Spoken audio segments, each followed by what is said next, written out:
Have you ever met someone who is dangerously confident? They don't command the room by puffing out their chest or faking a booming voice. When they speak, people instinctively listen because they project a quiet, grounded certainty. But there is one specific habit that instantly destroys that executive presence: rambling. You're in the middle of a sentence, you know exactly what you want to say, but the words keep coming until you're circling the point and completely lose the room. The fascinating truth is that the more intelligent you are, the more likely you are to ramble. High-performing brains make connections incredibly quickly. Your mind generates associations, context, and caveats much faster than language can organize them. When you are under high-stakes pressure, like a job interview or a client pitch, your body goes into stress mode. Cortisol and adrenaline begin flooding your system, triggering a cognitive overflow where your thoughts cascade before you have any chance to filter them. You end up speaking before you have fully conceived the phrasing. That redundant word salad is not a lack of preparation, it is the literal sound of a fast brain panicking under pressure. Rambling is a trust problem. You keep talking, explaining, and clarifying because you doubt that your point has successfully landed in the listener's mind. You operate under the outdated belief that providing exhaustive detail proves your competence.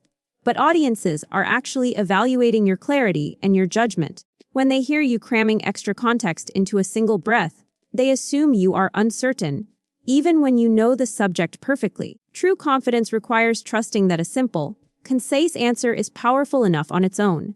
To build that unshakable certainty, we have to look at the exact chronological life cycle of an answer, starting with the high-tension window, before you even open your mouth, the pre-speech phase. Intermediate communicators fear silence. It feels like losing control, so they fill the gap with credibility, damaging crutch words like and, Experts, however, embrace the pause.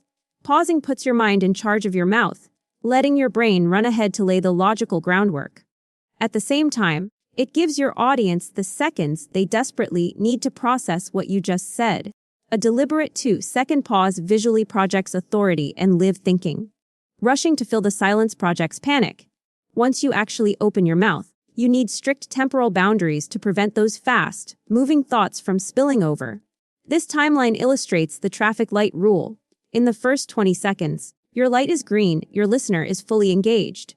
At 20 seconds, it turns yellow, they begin losing interest. At 40 seconds, your light turns red, you must stop. Mastering executive presence means respecting your viewer's cognitive limits. You have to force your entire thought into a 40-second maximum window. Willpower alone won't keep you inside those green and yellow time zones. You need a cognitive container to perfectly organize your thoughts, like the PIRAP framework. This maps out the PIRAP structure. First, state your main message as an anchor. Second, give the reason it matters. Third, provide a concrete example to make it memorable. Finally, loop back to your point to create closure. This specific scaffold forces your brain to filter out messy tangents.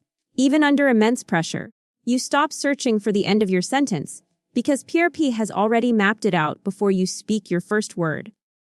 Once you deliver that perfectly anchored point, you enter the final and often hardest phase, the landing confirmation. Listeners don't always nod or give immediate feedback, but silence doesn't mean confusion. It usually means they are processing. Stop rephrasing the exact same point 3 different ways just to get a visible reaction. It severely dilutes your message. To keep your fast-moving thoughts from piling up and spilling out messily, use the on point, one breath rule. Instead of trying to make 3 different arguments at once, deliver one clear idea and then stop. If you do catch yourself in the middle of a ramble, give yourself permission to use the exit ramp. You are completely allowed to stop mid-thought and say, "Let me simplify that," rather than blindly pushing forward to save a messy sentence. A clean ending is always better than a messy continuation. Your true communicative power is proven in the moment you stop speaking, letting the silence do the heavy lifting while fully trusting your first instinct. Training your brain to speak this concisely requires deliberate practice. Try the 30-second drill. Pick a complex topic, set a timer for 30 seconds, and record yourself explaining it to pinpoint exactly where you lose clarity. Next, take the 1-sentence mastery test. Force an idea you need to communicate this week into a maximum of 20 words with 0 qualifiers. This builds intentional verbal anchoring. Dangerously confident stems from a reliance on fewer words and the treatment of silence as punctuation. If these communication techniques helped you, hit the like button and subscribe so you never miss a lesson. Now, I have a question for you. What is your biggest trigger for rambling? Is it nerves, a fear of awkward silence, or having too many ideas in your head at once? Drop your thoughts in the comments down below,